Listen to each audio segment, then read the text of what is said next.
What's going on, everybody? Hope you're all having a fantastic day today. Now, I gotta say, it's going to be a little toxic today when it comes to the gameplay in the background. Yes, I know I'm going to be talking about some Battlefield, but yesterday we decided to do an old school Call of Duty stream. It's been a long time. I used to do it every single Sunday, but since all the new games like Battlefield, Vanguard, Halo Infinite, and all this stuff has come out, I've been just grinding a bunch of, content, obviously, for YouTube. So I haven't really done old school Sundays in a long time. But like I said, yesterday we decided to kick it up. We played pretty much everything from Call of Duty 4 all the way up until like World War II, including the Jetpack Call of Duty games as well. It was pretty awesome. If you guys want to be a part of these streams as well, like I always say, the link to this stuff is down in the description. But as always, we stopped into Call of Duty 4. Sadly, this game is absolutely littered right now with M40 ACOG snipers. For those who don't know, on PC, it's not on console. Console lucked out a little bit here, but on PC, if you put an ACOG sight on an M40 sniper rifle, it one-shots anywhere on the body. Like, I'm not even joking. You can shoot them in the toenail, and they will die. I know we always over-exaggerate and say, oh, they just shoot you in the toe and they kill you right away. No, I know in other Call of Duty games it's not like that. In Call of Duty 4, that's a true statement. So it's very annoying. So I decided to pick up the M16 Stop and Power. We're on one of my favorite maps in the whole world. I love this map with all my heart. And you're just going to see me absolutely hold down some lanes and drill some people. But ladies and gentlemen, once again, we're going to be talking about some Battlefield 2042 and how the future is looking for this game. And obviously, as we all know, the future is not looking bright. First and foremost, we know how the Steam charts are looking when it comes to this game. Every single day, players are absolutely leaving. Now, Steam charts doesn't represent the whole player base of this game. It represents, a small portion because there's still Origin sales and there's also still multiple console sales. You have Xbox, PlayStation, you got to account for a lot of different people. But at the end of the day, I would say Steam probably makes up a massive portion of the PC players. Yes, Origins is pretty nice, but I think Steam is very loved by pretty much everybody. So when you see the player count of Battlefield 2042 constantly falling and you're watching Battlefield 5 continuously grow and grow as the days go on, I mean, the player count of Battlefield 5 is phenomenal right now compared to Battlefield 2042. And the funny thing about this is that Battlefield 5 was never completely a popular Battlefield title. You know what I'm saying? Before Battlefield 2042 was released, I think the majority of the community considered it probably one of the worst Battlefield titles to ever be released. And it was rare, Battlefield 3, Battlefield 4, Battlefield 1, all those games were pretty darn good, and they had their rough starts and stuff like that. But at the end of the day, for their final build, people loved what they all became. Same thing with Hardline. Hardline has a very hardcore fan base behind it as well, and people really enjoy that game. But Battlefield 5, it was rough, and even after the full year, the full cycle, people still come back to it, and yes, some people have, it's grown on people, but for me, myself, and a lot of other players, it still isn't the best Battlefield game out there. I could easily hop on Battlefield 4, which is 10 times better, and still find, 10, 15 plus servers of people playing completely filled. But my personal opinion doesn't matter in this situation. At the end of the day, Battlefield 5 wasn't that popular, and to see it absolutely surpass Battlefield 2042 says a lot. Now, for those who don't know, I'm just going to put this up right here for you guys because I know tons of you guys, after this is shown, I feel like tons of you guys are going to be doing this right now.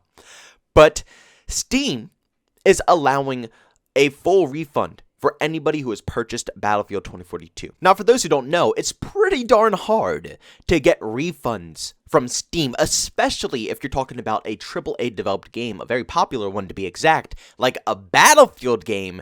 That is nearly impossible to get a refund for. They're very, very, very picky with giving money back. Usually, you have to play the game for less than a day. I think less than 2 hours or so, I believe, of playtime. And they track it. Every single time that you play that game, they're following the amount of playtime that you have on it. That's including, main menu time. So that should show how picky Steam is when it comes to giving your money back, because they track every last second of it to make sure that, if you surpass their threshold, they are not giving your money. But they are just straight up allowing pretty much anybody who's had this game since launch, that's been a pretty long time, that's definitely longer than 2 hours, to get all of their money back.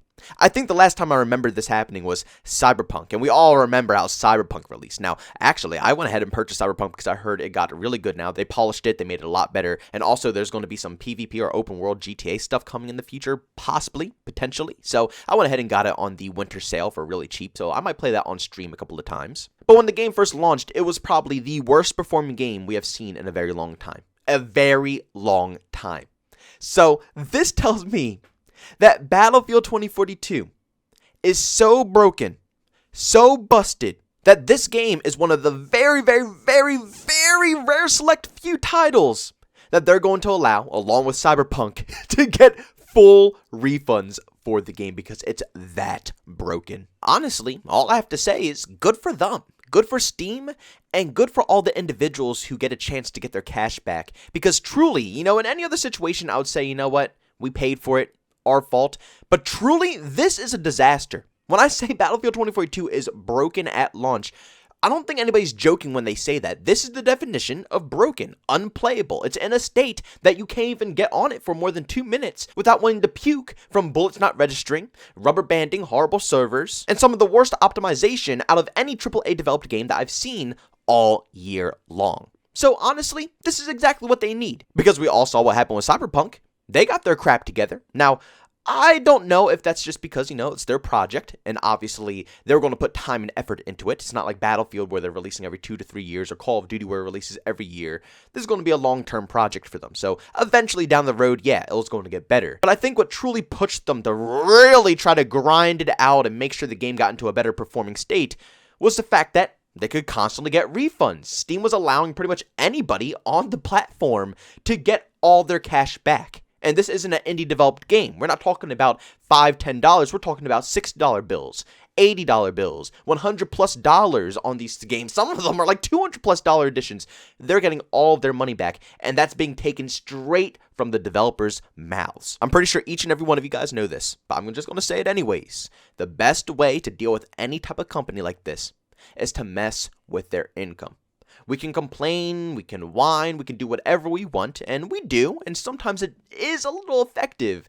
But if you want to get to the top, if you want to get the big dog's attention, the only way to do it is with their pocket. I guarantee in the beginning, EA doesn't even give a crap about the performance of Battlefield 2042. They're probably more concerned about the pathway of the content that's going to be coming out in the game.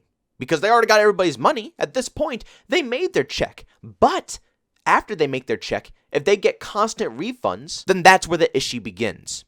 People buy Call of Duty and Battlefield all the time on PlayStation or Xbox and stuff like this, or even on Steam. And like I said, you can't get refunds. It's virtually impossible. I've never seen anybody actually able to get a refund without having to go to GameStop and getting $10 to $20 for the game that they just purchased for $60+. So these publishers never have to deal with the after effect. The developers have to. They have to deal with the whole community. Everybody screaming, complaining in their ears about their game. But the publishers, they don't have to hear anything.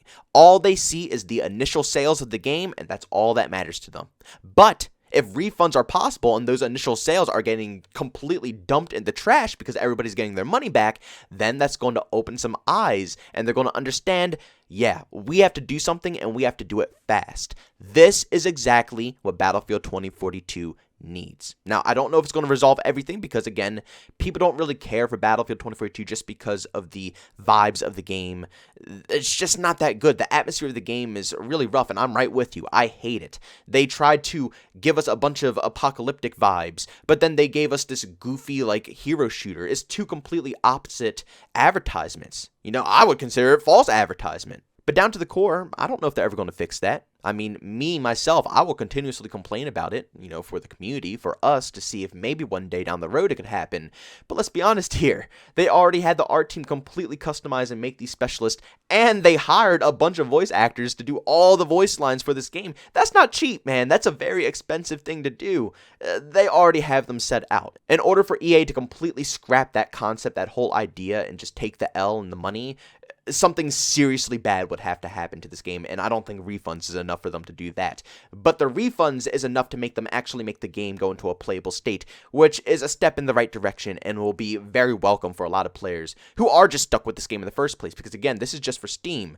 Xbox players, PlayStation players, I'm pretty sure a lot of people are still stuck with this title unless, they decide to do the same exact thing that Steam is doing here. But this is good because, like I said, Steam is massive. This isn't, something very little here. This is probably one of the biggest platforms that every player uses when they go on PCs to game.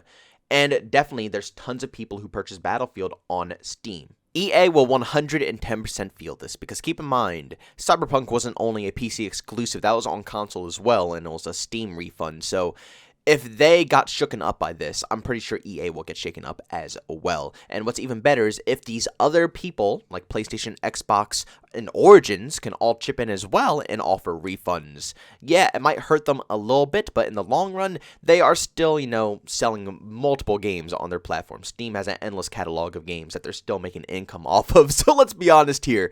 One game, even though it's a massive shooter, it is, Battlefield is probably a big chunk for them. It would be very nice if they can offer refunds as well, because let's be honest here, people deserve it. The game isn't in a playable state, and this isn't a joke. Like I said earlier, if I can't play longer than 2 minutes without it bugging out and being glitchy and not allowing me to play, then clearly it's not going to be functional for a very long time. Ladies and gentlemen, thank you so much for checking out this video. If you enjoyed it, make sure to leave a like. If you hate it, leave a dislike. Also, if you're brand new and enjoy the content, don't forget to subscribe and hit that notification button. Also, want to chat with me, there's two ways to do so. I have a Twitter and a Discord. Both those are down in the description. And also want to catch me live streams of video games and do over on Twitch. Link that is in the description as well. But guys, thanks so much for tuning in. See you on the next one. Peace out.